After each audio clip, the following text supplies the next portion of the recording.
तो हेलो दोस्तों, गणेशा वर्ल्ड के इस यूट्यूब चैनल में मैं राहुल सर आप सबका बहुत बहुत स्वागत करता हूं।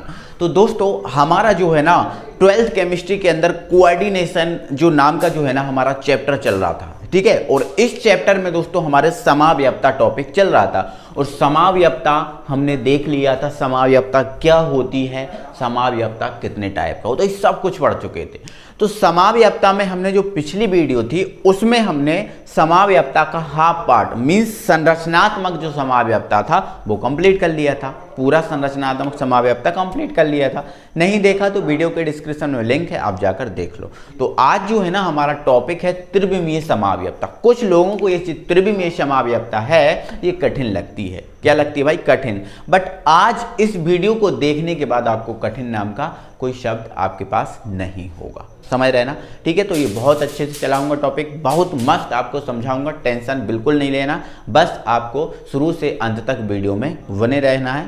वीडियो अच्छा लगे तो वीडियो को लाइक जरूर करना और चैनल पे नए हो तो चैनल को सब्सक्राइब कर लो। तो भाई त्रिविमीय समाव्ययता, तो पहला क्वेश्चन तो हमारा यही है कि सर ये त्रिविमीय समाव्ययता होती क्या है, होती क्या है? तो दोस्तों आप जानते हो त्रिविम का मतलब तो जानते हो, त्रिविम का मतलब स्पेस होता है। त्रिविम का मतलब क्या होता है? स्पेस। जैसे आप जिस रूम में बैठे हो उस रूम में आपको देखो कुछ खाली जगह दिख रही होगी, है ना, दिख रही होगी। तो ये जो खाली जगह है यही तो स्पेस है और यही आपका त्रिविमीय है। यही आपका क्या है? त्रिविमीय। जैसे मैं पढ़ा रहा हूँ, ठीक है, तो मेरे रूम में भी क्या है, ये खाली जगह पड़ी हुई है, तो यही है आपका स्पेस, यही आपका त्रिविमीय, ठीक है ना। तो सुनो आप, त्रिविमीय मतलब समझ गए। अब ये समाव्ययता क्या होती है? तो मैं समाव्ययता तो बता ही चुका हूँ। समाव्ययता मतलब अणुसूत्र समाव। समाव्ययता का मतलब क्या होता है? अणुसूत्र समान, ठीक है ना। समाव्ययता का मतलब क्या है? अणुसूत्र समान। लेकिन बट ये त्रिविमीय समाव्ययता है। तो सर ये क्या है? तो मेरे भाई इस प्रकार की जो समाव्ययता है यौगिक में तब उत्पन्न होती है जब यौगिक के अणुसूत्र तो समान होते हैं, क्योंकि समाव्ययता है तो अणुसूत्र समान ही होने वाले। अणुसूत्र तो समान होते हैं किंतु जो केंद्रीय धातु परमाणु से जो लिगेंड जुड़े होते हैं, केंद्रीय धातु को संकुल पढ़ रहे हैं, संकुल में समाव्ययता पढ़ रहे हैं, तो संकुल में आपको केंद्रीय धातु परमाणु के बारे में नॉलेज होगा, लिगेंड के बारे में नॉलेज होगा, ठीक है। जैसे अगर नहीं है नॉलेज तो मैं आपको एक बता देता हूँ। जैसे मान के चलो ये आपके पास प्लेटिनम है, ठीक है, इससे NH3 के 2 परमाणु जुड़े हैं और Cl2 के कितने परमाणु जुड़े हैं? 2 परमाणु जुड़े हैं। ये आपका लिगेंड है, ठीक है। तो इसमें ये आपका ये होता है जो केंद्रीय धातु परमाणु है। तो इस प्रकार की समाव्ययता यौगिक में कब उत्पन्न होती है? जब उत्पन्न होती है जब यौगिक के अणुसूत्र समान हो, मतलब अणुसूत्र क्या हो? समान हो। किंतु जो केंद्रीय धातु परमाणु है, इस केंद्रीय धातु परमाणु से जो लिगेंड है, जुड़ा लिगेंड है, इसके विन्यास में भिन्नता होती है। अब विन्यास मतलब कभी किसी टाइप से जुड़ा होता है, कभी किसी टाइप से जुड़ा होता है, ठीक है। तो कभी किसी टाइप से, कभी किसी टाइप का मतलब जब हम ये पढ़ेंगे तो उसमें हम इस चीज़ को समझ पाएंगे, ठीक है ना। तो लिगेंड के विन्यास में क्या होती है? भिन्नता होती है। मतलब लिगेंड अलग अलग तरीके से जुड़ा होता है ना। कभी दोनों इस तरफ जुड़ जाएंगे, कभी दोनों इस तरफ जुड़ जाएंगे, ठीक है। जैसे मान के चलो, इसमें ही मैं थोड़ा सा एग्जांपल लेके समझाता हूँ। जैसे मान के चलो केंद्रीय धातु क्या है? परमाणु प्लेटिनम, ठीक है।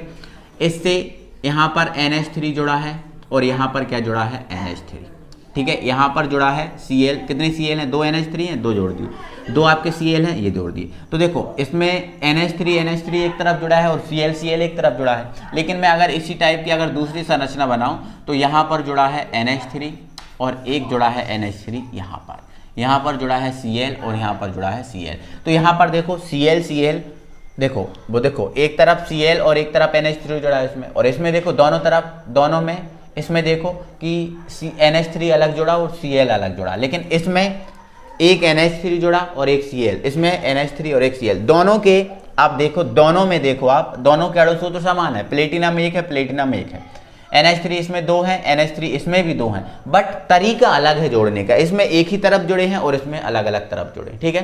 तो यही है लिगेंड के विन्यास में क्या भिन्नता। बाकी इसको हम समझेंगे तो पूरा समझ जाएंगे, ठीक है। क्लियर हो गया? तो लिगेंड के विन्यास में क्या होगी? भिन्नता होगी। बाकी अणुसूत्र क्या होगा? समान होगा। तो इसको त्रिविमीय समाव्ययता बोलते हैं। बट ये समाव्ययता होती कितने टाइप की है? तो ये समाव्ययता 2 टाइप की होती है, ठीक है ना। पहली आपका जिसका नाम है ज्यामितीय समाव्ययता, मतलब ज्यामितीय भिन्नता। ज्यामिति में क्या होगी? भिन्नता। मतलब ज्यामिति मतलब क्या होता है? ज्यामिति मतलब आकृति। ज्यामिति का मतलब क्या होता है? आकृति। तो आकृति में क्या होने वाली है? भिन्नता।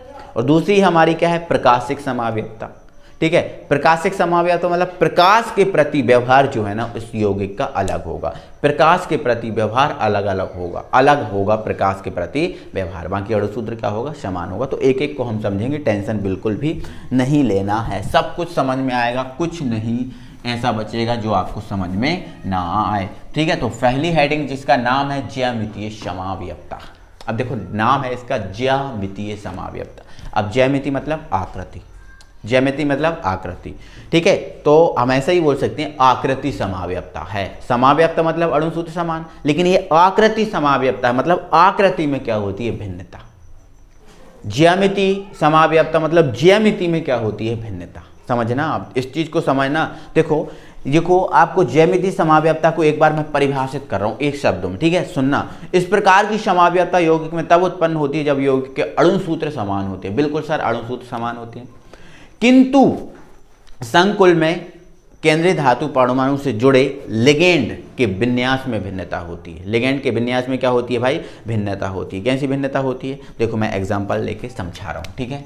देखो यहां पर समझना, ये आपका है प्लेटिनम और ये आपका है NH3 का होल ट्वाइस और ये आपका है Cl2, ये आपका Cl2, ये आपका संकुल है, ये आपका क्या है, संकुल, ठीक है।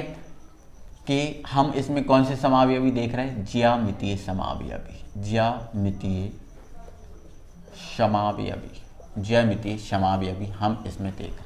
मतलब ज्यामितीय समावयवता देख रहे हैं मतलब आकृति में प्रॉब्लम है। जो केंद्रीय धातु परमाणु से जो लिगेंड जुड़े हैं इनके विन्यास में भिन्नता होगी, मतलब ये अलग अलग तरीके से जुड़ेंगे, ठीक है। अब देखना, इसका मैं पहला भाग दिखा रहा हूँ आपको, ए देख लो, ए डाल लो इसको, ठीक है। इसमें क्या है, प्लेटिनम केंद्रीय धातु परमाणु है तो इसको हम केंद्र में जोड़ देते हैं, ठीक है। अब इससे NH3 जुड़ा और इससे Cl जुड़ा, तो NH3 को अभी मैं क्या कर रहा हूँ, NH3 को, दोनों NH3 को मैंने क्या किया, यहाँ पर जोड़ दिया एक ही तरफ, और दोनों जो आपके Cl हैं उनको मैंने क्या किया, एक तरफ जोड़ दिया। तो आप यहाँ पर देख पा रहे हो इसमें NH3 और NH3 एक दूसरे से कितने के एंगल पे जुड़े हैं भाई, एक दूसरे से 90 के एंगल पे जुड़े हैं। भाई देख लो आप, 90 का एंगल बन रहा है ना भाई, 90 का एंगल ऐसा ही तो बनता है, यहाँ पर ही तो बनता है। देखो यही कंडीशन आपको दिख रही है, तो ये 90 का एंगल है, ठीक है। और ये जो है ना, ये भी आपके 90 पे जुड़े हैं। मतलब यहाँ पर देख पा रहे हो लिगेंड के विन्यास में भिन्नता, केंद्रीय धातु से जो परमाणु जुड़ा है उसकी भिन्नता दिख रही है। मतलब इसमें NH3 और NH3 अलग जुड़ा है और इसमें Cl अलग दिख रहा है। अभी एक कंडीशन, अभी मैंने इस कंडीशन में जो NH3 और NH3 को 90 डिग्री के एंगल पे जोड़ा और Cl को 90 डिग्री के एंगल पे जोड़ा। अब इसका मैं दूसरा रूप दिखाता हूँ, उसमें आपको ज़्यादा बेटर तरीके से समझ में जाएगा। देखो ये केंद्रीय परमाणु प्लेटिनम, इसमें मैंने क्या किया, यहाँ NH3 को जोड़ दिया और इस तरफ क्या जोड़ दिया, NH3 को जोड़ दिया। यहाँ पर मैंने किसको जोड़ दिया, Cl को जोड़ दिया, और यहाँ पर मैंने किसको जोड़ दिया, Cl को जोड़ दिया। तो आप देखो इसमें जो समान प्रकार के लिगेंड थे 90 पे जुड़े, 90 डिग्री से जुड़े हैं, और यहाँ पर जो समान प्रकार के लिगेंड हैं वो 180 के एंगल पर जुड़े हैं। देखो यहाँ पर ये, यहाँ एक सीधी, जब सीधी सरल रेखा होती है तो उसमें कितने का एंगल बनता है, 180 का जो बनता है ना। तो मतलब यहाँ जो एंगल है वो कितने का है भाई, 180 का है, 180 डिग्री का। और यहाँ पर जो एंगल है वो भी कितना होगा भाई, 180 का है। तो यहाँ पर हम देख पा रहे हैं समान प्रकार के जो लिगेंड है वो 180 डिग्री के एंगल पे जुड़े हैं, और इसमें समान प्रकार के जो लिगेंड हैं वो 90 डिग्री के एंगल पे जुड़े हैं। बोलो तो बताओ इन दोनों में, आपको देखो दोनों का देख लो, अणुसूत्र समान है, प्लेटिनम एक NH3 2 है, इसमें भी NH3 2 है, Cl इसमें 2 है, इसमें Cl 2 है, अणुसूत्र समान है, कोई दिक्कत नहीं है। अणुसूत्र इसका क्या है भाई, समान है। लेकिन प्रॉब्लम कहाँ दिख रही है, केवल प्रॉब्लम दिख रही है लिगेंड के विन्यास में, लिगेंड के विन्यास में। कभी लिगेंड 90 डिग्री के एंगल पे जुड़ा है और कभी किस पे जुड़ा है, कभी किस पे जुड़ा है, 180 के एंगल पे जुड़ा है। तो बस इतनी ही प्रॉब्लम है और कोई ज़्यादा प्रॉब्लम नहीं है। मतलब ऐसा हम कह सकते हैं कि जब किसी संकुल में, ठीक है, मतलब इसमें जो लिगेंड के विन्यास में भिन्नता हो गई है तो समझ गए, लेकिन जब अगर लिगेंड इस टाइप से जुड़ा है तो उसे क्या कहेंगे, और लिगेंड इस टाइप से जुड़ा है तो उसे क्या कहेंगे। तो इस बात को आपको थोड़ा समझो। जब जो समान प्रकार के लिगेंड, जब समान प्रकार के लिगेंड हैं एक दूसरे से 90 डिग्री के एंगल, जो दिख रहा है ना 90 डिग्री के एंगल पर जुड़े हैं, तो इसको हम बोलते हैं सिस रूप समावयवता, सिस रूप समावयवता। इस बात को भी आपको याद रखना है, इस बात को भी आपको क्या करना है, याद रखना है। जब समान प्रकार के लिगेंड एक दूसरे से 90 डिग्री के एंगल पर जुड़े हों तो उसे हम बोलते हैं शिश्रूप समावयवता। क्या बोलते हैं भाई, शिश्रूप समावयवता या समपक्ष। शिश्रूप या फिर हम क्या बोल सकते हैं इसको, समपक्ष, शिश्रूप या समपक्ष समावयवता बोलते हैं। लेकिन जब समान प्रकार के लिगेंड एक दूसरे से 180 की डिग्री पे एंगल पे जुड़े हों, कितने, 180 डिग्री के एंगल पर जुड़े हों, तो इसको हम क्या बोलते हैं सर, इसको हम बोलते हैं ट्रांसरूप। कौन सा रूप सर, ट्रांसरूप समावयवता, समावयवता, समावयवता, या फिर इसको हम विषम पक्ष बोलते हैं। ठीक है, विषम पक्ष, क्योंकि अलग अलग पक्ष में, एक इस पक्ष में जा रहा है और एक इस पक्ष में जा रहा है। तो ये है भाई आपकी ज्यामितीय समावयवता। आई होप आपको सबको समझ में आई होगी। ठीक है, तो इस प्रकार की समावयवता यौगिक में तब उत्पन्न होती है जब यौगिक के अणुसूत्र समान है। देख लो आप, अणुसूत्र समान है किंतु लिगेंड के विन्यास में क्या होती है, भिन्नता, मतलब लिगेंड अलग अलग टाइप से जुड़ा होता है, कनेक्ट होता है। ठीक है, और अब जब लिगेंड एक दूसरे से 90 डिग्री के एंगल पे जुड़ा हो तो उसको शिश्रूप बोलते हैं, और जब 180 के पे जुड़ा हो तो उसको ट्रांसरूप बोलते हैं। तो इस चीज़ को आप समझना, ये ज्यामितीय समावयवता है। ये ज्यामितीय समावयवता का एग्जाम्पल, और वो आपको थ्योरी दिख गई होगी। ठीक है ना, कोई दिक्कत नहीं है। तो इस टाइप का आप कोई भी लिगेंड लेके इसका एग्जाम्पल बना सकते हैं, कोई दिक्कत, आई होप आप समझ गए होगे, दिक्कत नहीं होगी। तो एक बार दिल से वीडियो को लाइक कर दो यार, है ना, वीडियो को लाइक कर दो, और चैनल पे नए हो तो चैनल को सब्सक्राइब भी कर लो। ठीक है, अब हम देखते हैं प्रकाशिक समावयवता, लिंक डाल लेंगे आप, आई होप। प्रकाशिक समावयवता, देखो समावयवता है मतलब अणुसूत्र समान है, लेकिन ये प्रकाशिक है साहब, प्रकाशिक मतलब प्रकाश का इसमें कुछ सिस्टम रहता है, प्रकाश का इसमें क्या रहता है, कुछ सिस्टम रहता है। बिल्कुल सही बात है, समावयवता मतलब अणुसूत्र समान, लेकिन प्रकाशिक है मतलब इसका प्रकाश के प्रति क्या होता है भाई, व्यवहार अलग अलग होता है, प्रकाश के प्रति व्यवहार अलग अलग होता है। ठीक है ना, अब इस चीज़ को समझना, मैं आपको समझा रहा हूँ, टेंशन नहीं लेना। तो पहले एक बार इसको शब्द दिखा देता हूँ। इस प्रकार की समावयवता यौगिक में तब उत्पन्न होती है जब यौगिक के अणुसूत्र समान होते हैं, किंतु यौगिक का समतल ध्रुवित प्रकाश के प्रति, समतल ध्रुवित प्रकाश मतलब, समतल ध्रुवित प्रकाश का मतलब देखो यहाँ समझा रहा हूँ। जैसे मान के चलो ये आपका सूर्य है, क्या है, सूर्य है, ठीक है ना, ये सूर्य है, ठीक है। यदि इस सूर्य के प्रकाश को, यदि इस सूर्य के प्रकाश को, या फिर किसी लाइट का हमारे पास प्रकाश है, यदि इस सूर्य के प्रकाश को हम क्या, समतल दर्पण पे गिराएं, किस पे गिराएं भाई, समतल दर्पण पे, ठीक है ना, 1 मिनट, हम किस पे गिराएं, समतल दर्पण पे इस प्रकाश को गिराएं, तो समतल दर्पण पे ये प्रकाश जो है ना यहाँ से आ रहा है और ये प्रकाश समतल दर्पण पे गिर रहा है, तो यहाँ से क्या होगा, परावर्तन। ठीक है, तो सूर्य के प्रकाश को यदि समतल दर्पण पर गिराएं और समतल दर्पण से जो हमें प्रकाश मिलेगा वो आपका प्रकाश कहलाएगा आपका समतल ध्रुवित प्रकाश, समतल ध्रुवित प्रकाश, ध्यान रखना। तो समतल दर्पण से जो प्रकाश हमें प्राप्त होगा उसे हम बोलेंगे समतल ध्रुवित प्रकाश। तो सूर्य के प्रकाश को या फिर लाइट का प्रकाश जो भी है, पहले हमें इसे क्या करना पड़ेगा, समतल दर्पण पे गिराना पड़ेगा, उसको हम क्या करेंगे, फिर उसको हम समतल दर्पण पे गिराएंगे, तो उससे जो प्रकाश हमें प्राप्त होगा वो आपका समतल ध्रुवित प्रकाश होगा। ठीक है ना, तो ये समझिए। ठीक है, तो प्रकाश के प्रति क्या है, व्यवहार अलग अलग है। ठीक है, बाकी अणुसूत्र तो इसका क्या है, समान, तो इसको हम समझेंगे। तो देखो यहाँ पर समझ लेते हैं, मान लेते हैं मेरे भाई हमारे पास ये एक पात्र है, हमारे पास ये एक क्या है, पात्र है। ठीक है, और इसमें हमने क्या किया है, ठीक है, इसमें हमने क्या किया है भाई, इसमें जो हमारे पास एक यौगिक है, ये हमारे पास यौगिक है, इस यौगिक का नाम क्या है, देखो ये 3 है, तो 3 के लिए हम क्या लिखते हैं, ट्रेस लिखते हैं। ठीक है, बट ट्रेस 3 के लिए हमने ट्रेस लिख दिया, बट है क्या ये, EN, तो EN का नाम क्या है, ethylene diamine, ethylene diamine, ethylene diamine. ठीक है ना, और ये आपका क्या है, कोबाल्ट, ये आपका रहा कोबाल्ट, कोबाल्ट। ठीक है ना, और ऑक्सीकरण अवस्था कितनी है, 3। ठीक है, तो ये आपका एक यौगिक है, ट्रेस एथिलीन डाइएमीन कोबाल्ट थाइड। ठीक है, ये हमारे पास यौगिक है। इस यौगिक को क्या कर रहे हैं दोस्तों, इस यौगिक को हमने इस पात्र में भर लिया, इस यौगिक को हमने क्या किया, इस पात्र में भर लिया। ठीक है, विलयन के रूप में इस यौगिक को, अब ध्यान रखना, थोड़ा सा समझना चीज़ों को, मैं क्या समझाने की कोशिश कर रहा हूँ उसको देखना। ये जैसे हमारे पास NaCl एक यौगिक होता है, NaCl का हम विलयन बना लेते हैं, बोलो नमक होता है ना हमारे घर पे, नमक का हम विलयन बना लेते हैं ना, तो उसी प्रकार हमारे पास जो पदार्थ था इसका हमने क्या कर लिया, विलयन बना लिया। ठीक है, विलयन बना लिया और इस पात्र में भर लिया। ठीक है ना, इतना समझ गए। अब हम क्या कर रहे हैं मेरे भाई, इसके ऊपर समतल ध्रुवित प्रकाश को गिरा रहे हैं। कौन से प्रकाश को भाई, समतल ध्रुवित प्रकाश को इसके ऊपर हम गिरा रहे हैं, ठीक है ना। चलो इसके ऊपर हम किसको गिरा रहे हैं भाई, समतल ध्रुवित प्रकाश को गिरा रहे हैं, ठीक है ना। समतल ध्रुवित प्रकाश को इसके विलयन के ऊपर गिरा रहा है, ठीक है। तो देखना आप समझना चीजों को, आप समझने वाले हैं। जब हम समतल ध्रुवित प्रकाश को इस विलयन के अंदर डालेंगे, समतल ध्रुवित प्रकाश को इस विलयन के अंदर डालेंगे तो क्या होगा मेरे भाई, जैसे मान के चलो हमने पहली बार समतल ध्रुवित प्रकाश को हमने इसके अंदर गिराया तो केवल हमें इस विलयन का ये आधा वाला भाग देखा, मतलब आधा भाग मतलब केवल हमें इस तरफ का भाग देखा और इस तरफ का भाग हमें कुछ भी नहीं, मतलब इस जो विलयन है इसमें केवल इस तरफ के भाग के जो है ना हमें कण कण जो है ना वो आपको दिखाई दे रहे हैं, कण कण आपको इस कण इसके दिखाई दे रहे हैं, लेकिन इस तरफ का भाग हमें दिख ही नहीं रहा, केवल हमें इस तरफ का भाग दिखाई दे रहा है, इस तरफ का भाग हमें नहीं दिखाई दे रहा। मतलब इस तरफ जो भी विलयन भरा है, जो भी विलयन भरा है उसके एक एक कण को हम देख पा रहे हैं इस तरफ के, लेकिन इस तरफ के विलयन के एक एक कण को हम नहीं देख पा रहे, ठीक है ना। चलो चलो कोई दिक्कत नहीं, पहली बार प्रकाश गिराया, हमने सोचा कि कोई गलती हो गई होगी, हमने सोचा कोई गलती हो गई होगी, शायद इसके कारण हमें इस तरफ का भाग दिख रहा है, इस तरफ का भाग नहीं दिख रहा, ठीक है। हमने फिर दूसरी बार प्रकाश गिराया, जब हमने दूसरी बार प्रकाश गिराया तो हमें इस तरफ वाला भाग दिखा, इस तरफ वाला भाग दिखा, इस तरफ वाले भाग के हमें एक एक कण आपको दिखाई दे रहे हैं, लेकिन इस तरफ वाला भाग फिर दूसरी बार में हमें नहीं दिख रहा।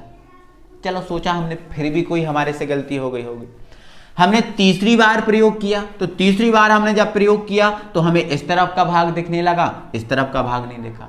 चौथी बार किया तो इस तरफ का दिखा, इस तरफ का नहीं दिखा। पांचवी बार इस तरफ का नहीं दिखा। मतलब ऐसा हमने कई बार, 1000 बार ये प्रयोग किया। जब 1000 बार हमने जो प्रयोग किया तो केवल हमें प्रकाश जब हमने गिराया तो केवल हमें एक तरफ का भाग दिखाई दिया। कभी इस तरफ का भाग दिखाई दिया, इस तरफ का नहीं दिखाई दिया, कभी इस तरफ का दिखाई दिया तो इस तरफ, मतलब प्रकाश को गिराने पर दोनों भाग हमें पूरा विलयन नहीं दिखाई दिया, पूरा विलयन कभी नहीं दिखाई दिया, कभी इस तरफ का दिखाई दिया, कभी इस तरफ का दिखाई दिया। मतलब इससे हमने क्या सीखा, तो इससे हमने ये चीज सीखी कि ये जो विलयन है, विलयन तो एक ही है, विलयन हम चेंज नहीं कर रहे, विलयन तो एक ही है, लेकिन इस विलयन का प्रकाश के प्रति व्यवहार जो है वो अलग अलग है। और प्रकाश के प्रति व्यवहार अलग अलग होने के कारण इस यौगिक में जो समावयवता उत्पन्न हुई है वो नाम है उसका प्रकाशिक समावयवता। क्यों? क्योंकि प्रकाश के प्रति इसका व्यवहार क्या है भाई, अलग अलग है। एक बार मैं फिर से समझा रहा हूं, टेंशन नहीं लेना। मैंने क्या किया, ट्रेस एथिलीन डाइअमीन कोबाल्ट का मैंने जल में मिला के एक विलयन बनाया और इस पात्र में मैंने भर लिया, इस पात्र के अंदर भाई भर लिया। अब मैंने क्या किया, इसके ऊपर समतल ध्रुवित प्रकाश को गिराया। जब मैंने इसके ऊपर समतल ध्रुवित प्रकाश को गिराया, पहली बार गिराया तो मुझे इस तरफ का भाग दिखाई दिया, इस तरफ का भाग दिखाई नहीं दिया। सोचा मैंने कोई गलती हो गई होगी। दूसरी बार प्रकाश को गिराया तो इस तरफ का भाग दिखाई दिया, मुझे इस तरफ का भाग नहीं दिखाई दिया। सोचा मैंने फिर भी कोई गलती हो गई होगी। तीसरी बार गिराया, चौथी बार गिराया, 10 बार गिराया, 100 बार गिराया, ऐसा मैंने, तो एक तरफ का भाग दिखाई दिया, एक तरफ का भाग दिखाई नहीं दिया। तो मैंने आप यहाँ से एक बात निश्चित कर ली कि ये जो आपका जो विलयन है, ये विलयन जो आपका जो समतल ध्रुवित प्रकाश है, इस समतल ध्रुवित प्रकाश को कभी तो बाईं ओर घुमा देता है, कभी कहाँ की ओर घुमा देता है यार भाई, बाईं ओर घुमा देता है, और कभी ये जो समतल ध्रुवित प्रकाश को दाईं ओर घुमा देता है। कभी ये बाईं ओर घुमाता है और कभी दाईं ओर घुमाता है। मतलब मैंने ये सीख लिया कि इसका प्रकाश के प्रति व्यवहार जो है वो अलग अलग है और इसीलिए इसमें उत्पन्न होती है प्रकाशिक समावयवता। आई होप आपके दिमाग में पूरा समझ में आ गया होगा, पूरा बैठ गया होगा। प्रकाश के प्रति व्यवहार अलग अलग, मतलब समावयवता, प्रकाशिक समावयवता। सर कौन सी समावयवता सर? प्रकाशिक समावयवता। आइए अब हम इस एग्जाम्पल को ड्रॉ कर देते हैं यहाँ पर, ठीक है ना। चलो यहाँ पर समझो आप, ठीक है। हमारे पास क्या है, ये है, ठीक है। तो ये हमने लिख दिया CO, इसका स्ट्रक्चर हमने ये बना लिया, बढ़िया तैयार कर लिया, ठीक, ये ठीक है। इसमें कितने आपके पास EN है? 3।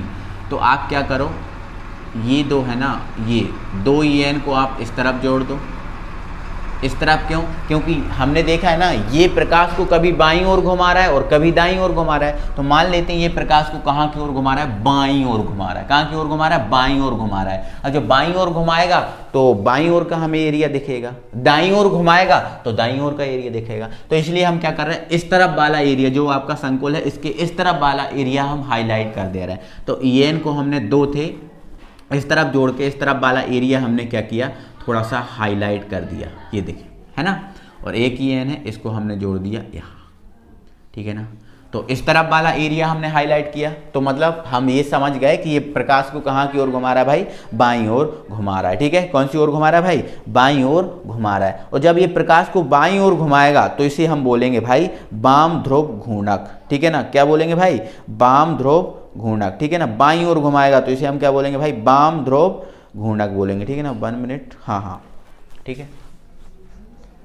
वाम ध्रुव घूर्णक, वाम ध्रुव घूर्णक इसको बोलेंगे, क्योंकि ये बाईं ओर घुमा रहा है, ठीक है। और वाम ध्रुव जो घूर्णक है, इसको हम किससे व्यक्त करते हैं भाई? इसको हम L या माइनस से व्यक्त करते हैं। जो वाम ध्रुव घूर्णक होता है, इसको हम किससे? L या माइनस से व्यक्त करते हैं, ठीक है। और कभी ये प्रकाश को दाईं ओर घुमाएगा, ठीक है, तो हम क्या करेंगे? दाईं ओर का भाग हाईलाइट कर, जैसे हमने बाईं ओर का भाग हाईलाइट किया था, इसका हम दाईं ओर का कर दे रहे हैं। तो ये हमारे पास CO है, CO, ये हमारे पास क्या आ गया भाई? CO आ गया, ठीक है ना। ठीक, ये कभी दाईं ओर घुमाना ना, तो दाईं ओर मतलब इस तरफ वाला भाग हम क्या कर रहा है? हाईलाइट कर रहे हैं। तो मतलब जैसे EN हमने यहाँ हाईलाइट किए थे, उठाए थे, तो इस तरफ ऐसे ही करके हम क्या कर रहे हैं? EN को यहाँ उठा दे रहा है, ठीक है, यहाँ, ठीक। ये आपका EN और ये, ठीक है ना। एक को हम यहाँ जोड़ दे रहे हैं, जैसे इसमें जोड़ा था, ठीक है ना। तो इसका हमने दाईं ओर भगा, देखो इस तरफ बाईं ओर घुमा रहा था, तो बाईं ओर, और ये दाईं ओर घुमा दिया, ठीक है। तो ये स्ट्रक्चर आपको एग्जाम में ऐसे बनाना है, ठीक है। तो इसको हम क्या बोलेंगे? दक्षिण ध्रुव घूर्णक, दक्षिण ध्रुव घूर्णक। इसको हम D या फिर प्लस से व्यक्त करेंगे, D या फिर हम किससे व्यक्त करेंगे भाई? प्लस से व्यक्त करेंगे, D या फिर प्लस से व्यक्त करेंगे। तो ये आपका एग्जाम्पल हो गया, ये आपकी थ्योरी हो गई, और ये आपका समावयवता हो गया, समावयवता कंप्लीट। तो आई होप आप सबको समझ में आया होगा, ये चीज़ दिक्कत नहीं होगी, ठीक है ना। मैंने समझाने की आपको 100% कोशिश की है, तो मुझे लग रहा है आप लोग समझ पाए होंगे, कोई दिक्कत नहीं होगी। अगर थोड़ी बहुत दिक्कत है तो एक बार वीडियो को पुनः देख सकते हैं आप, कोई दिक्कत नहीं लगेगी, इसमें पैसा नहीं लगेगा आपका, ठीक है। तो पुनः देख लेंगे तो आप पूरा और समझ जाएंगे, ठीक है। तो जल्दी से एक वीडियो को अभी तक लाइक नहीं किया तो वीडियो को लाइक कर दो, चैनल पे नए हो तो चैनल को सब्सक्राइब कर लो। मिलते हैं अगले टॉपिक के साथ, तब तक के लिए थैंक यू वेरी मच।